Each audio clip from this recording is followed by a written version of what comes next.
বর্তমানে ছোট পর্দায় যারা বেশ ভালো কাজ করছেন তাদের মধ্যে একজন অভিনয়শিল্পীর সাথে আজ আড্ডা দিব।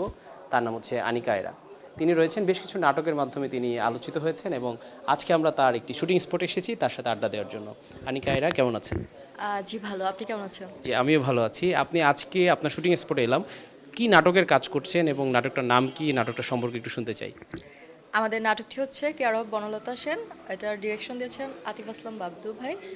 সো স্টোরি জানতে হলে তো আগে দেখতে হবে। একটু স্টোরি ছোট করে একটু কি নির্যাসটা শুনতে পারি যে কেমন নাটকটা, কি ধরনের গল্পে তৈরি হচ্ছে? মিস্ট্রি, বনলতা সেন যেহেতু আপনি নামটাই শুনলেন, সো এটা তো একটা মিস্ট্রি ক্যারেক্টার। আচ্ছা, তো এখন আপনার কর্মব্যস্ততা কেমন?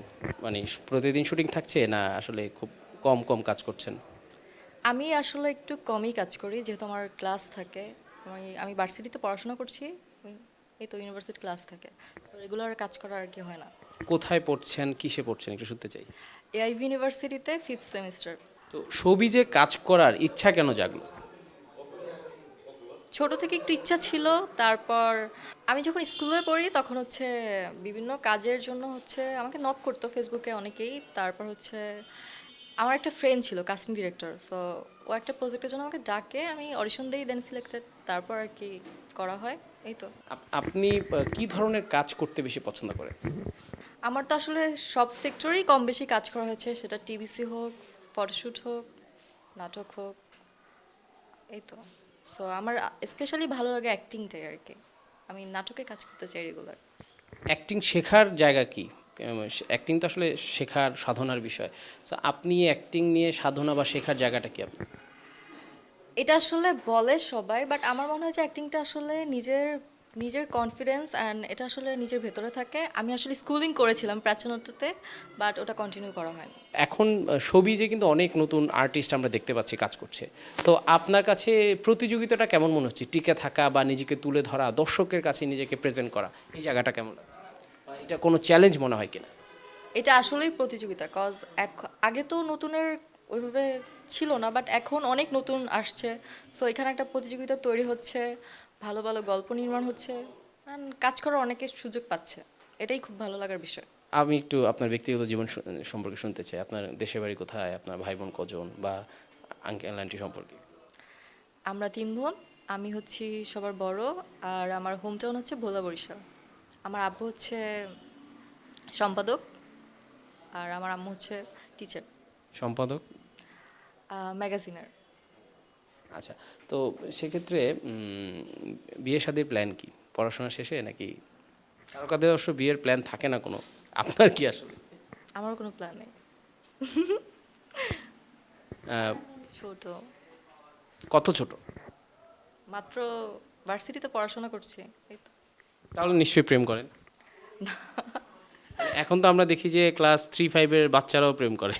সো তারা আসলে গার্লফ্রেন্ড নিয়ে পার্কে ঘোরে। তো আপনি অনার্সে পড়েন, এখনো প্রেম করছেন না বা বিয়ে নিয়ে কোনো প্ল্যান নেই? না। এটা কি আসলে ভক্তদের কাছ থেকে লুকিয়ে রাখার জন্য যে বলবেন না, জানাবেন না, এমন কিছু? না, এরকম কিছু না ভাইয়া। যদি হয় তাহলে আমি নিজেই জানাবো, যদি কেউ থাকে। মানে কি জানাবেন, যে আমি প্রেম করছি তোমরা সবাই জানো? এক্স্যাক্টলি। কেন জানাবো না? আচ্ছা, তাহলে যদি বলি পছন্দের মানুষটি কেমন হইতে পারে আপনার কাছে? ভালো, ভালো মনের মানুষ হতে হবে, এইটাই। আর কিছু চান না, শুধু ভালো মনে? হ্যাঁ, আন্ডারস্ট্যান্ডিং হতে হবে অবভিয়াসলি, এতটুকু। তাহলে অভিনয় করার পর তো প্রচুর প্রপোজাল পান, সেই প্রপোজালগুলো হ্যান্ডেল করেন কিভাবে? আমি আসলে কোনো প্রপোজাল পাই না। এটা মানুষ মনে করে যে পাই, আসলে না। মানে এটা কি আসলে বিশ্বাসযোগ্য যে আপনি কোনো প্রপোজাল পান না? কেন তাহলে কেন পাই না? মানে আপনাকে কি সবাই ভয় করে যে আপনি আপনাকে কেউ প্রপোজ করতে চায় না? আমি আসলে একটু চুপচাপ থাকি, তাই মেবি আমার একটু মিশতে মানুষজনের সাথে টাইম লাগে, এটাই। সেটা কি ছোটবেলা থেকে নাকি এখন এমন হয়েছে? ছোটবেলা থেকে। অবসর টাইমটা আপনার কিভাবে কাটান? আপনি আপনি যে বললেন যে আপনি খুব চুপচাপ থাকেন, তো চুপচাপ থাকলে আপনি অবসর টাইমটা কিভাবে কাটান একটু শুনতে চাই। অনেকে মুভি দেখে, বই পড়ে, আপনি কি করেন? আমিও অনেক মুভি দেখি, প্লাস অনেক ঘুমাই। ঘুম নিয়ে কোনো ঘুম নিয়ে কোনো অভিজ্ঞতা বা ঘুম নিয়ে বকাঝকা শোনার? অনেক ভয়াবহ অভিজ্ঞতা আছে, যেটা এখন বলা যাবে না।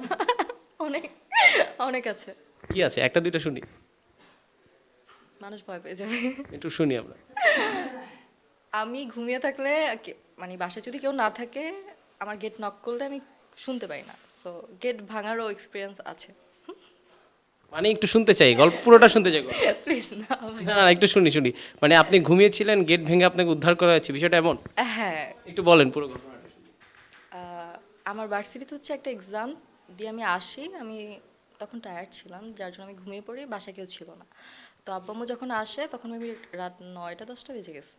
তো তারপর তারা নক করতে করতে মেবি 1টা বেজে গেছে, বাট আমি আসলে কোনো রেসপন্স করি নাই।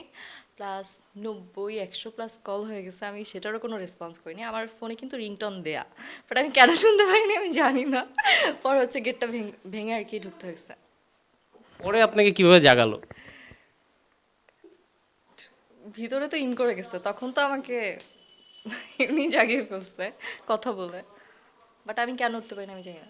সেরকম অনেক ভয়াবহ এক্সপিরিয়েন্স আছে। মানে অবসর পেলেই আপনি ঘুমান? তা আমরা আপনাকে ঘুম কাতুরেই বলতে পারি। শুটিং এর ফাঁকে কি ঘুমিয়ে যান? এমন হয় যে শর্টের জন্য ডাকছে, আপনি ঘুমাচ্ছেন? না, এইটা আসলে হয় না, বিকজ শুটে আসলে একটু রাজ থাকে যে কখন শেষ হবে, সো ঘুমোতে আর টাইম পাই না। আপনার ঘুম নিয়ে আরও একটা অভিজ্ঞতা শুনতে চাই। এমন কি হয় যে পরীক্ষা মিস হয়ে গেছে, শুটিং এর টাইম চলে গেছে? গড, হ্যাঁ এটা হয়েছে। আমার এইচএসসি এক্সামের টাইমে আমি হচ্ছে হাফ অ্যান আওয়ার লেট করে গিয়েছিলাম, ঘুম থেকে উঠতে লেট করে ফেলছে। ওই দিন আমার বাসায় কেউ ছিল না। পরে ওই রেজাল্টটা কেমন হয়েছে? আলহামদুলিল্লাহ ভালোই আসছে। মানে তাহলে ঘুমেও আপনাকে কোনো সমস্যা করেনি? তো এই ঘুমের এই ঘুম নিয়ে আসলে অনেকেই, আমরা ঘুমাতে অনেকেই পছন্দ করি।